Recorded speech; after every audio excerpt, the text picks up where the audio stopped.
my dear students of class 3rd. I hope you are fine and stay at home and stay safe. Today I make this video. You listen carefully and learn. Okay? आज मैं आपके सामने part 1 की कविता चमक रहा है तेज तुम्हारा पढ़ाने जा रही हूँ। इस कविता में कवि ने ईश्वर से प्रार्थना की है कि वह हमारे जीवन में भी ज्ञान की रोशनी को लेकर आए।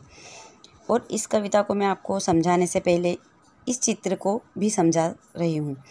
आप देखेंगे इस चित्र में एक सूर्य दिख रहा है जो कितना चमक रहा है, और दो बच्चे हाथ जोड़कर खड़े हैं जो ईश्वर से प्रार्थना कर रहे हैं कि हे ईश्वर, जिस तरह आप इस सूर्य की रोशनी को पूरे संसार में फैला रहे हैं, उसी तरह आप भी हमारे जीवन में ज्ञान की रोशनी को लेकर आएँ।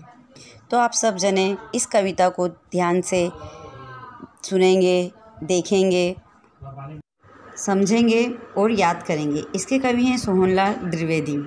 हम इसके शब्दार्थ देखेंगे, जैसे तेज। तेज का अर्थ होता है चमक या बल। सूर्यमंडल का अर्थ होता है सूर्य का घेरा। कीर्ति का अर्थ है यश। चांदनी का अर्थ होता है चंद्रमा से निकलने वाली रोशनी। धवल सफ़ेद। चमक रहा है तेज तुम्हारा बनकर लाल सूर्यमंडल, फैल रही है कीर्ति तुम्हारी बनकर के चांदनी धवल। कवि कह रहा है कि तुम्हारा तेज लाल सूर्य के घेरे के समान चमक रहा है और सब दूर तुम्हारी कीर्ति फैल रही है, जैसे चंद्रमा से निकलने वाली सफ़ेद रोशनी की तरह दिखाई दे रही है। अब नीचे की पंक्तियों का अर्थ देखेंगे।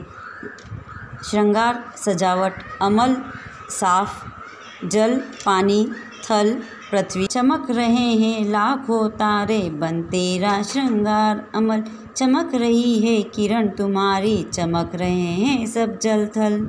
और लाखों तारे ऐसे चमक रहे हैं जैसे सूर्य का श्रृंगार कर रहे हैं।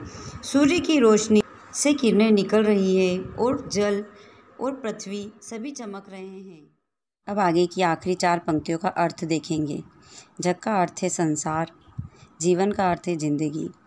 हे जग के प्रकाश के स्वामी, जब सब जग दमका देना, मेरे भी जीवन के पथ पर कुछ किरणें चमका देना। कवि कह रहा है कि हे दुनिया में उजाला करने वाले रोशनी के मालिक, सब दूर संसार को चमका देना और मेरे भी जीवन के पथ पर कुछ रोशनी चमका देना, ताकि मेरे भी जीवन में सूर्य की तरह रोशनी आए। कवि यही ईश्वर से प्रार्थना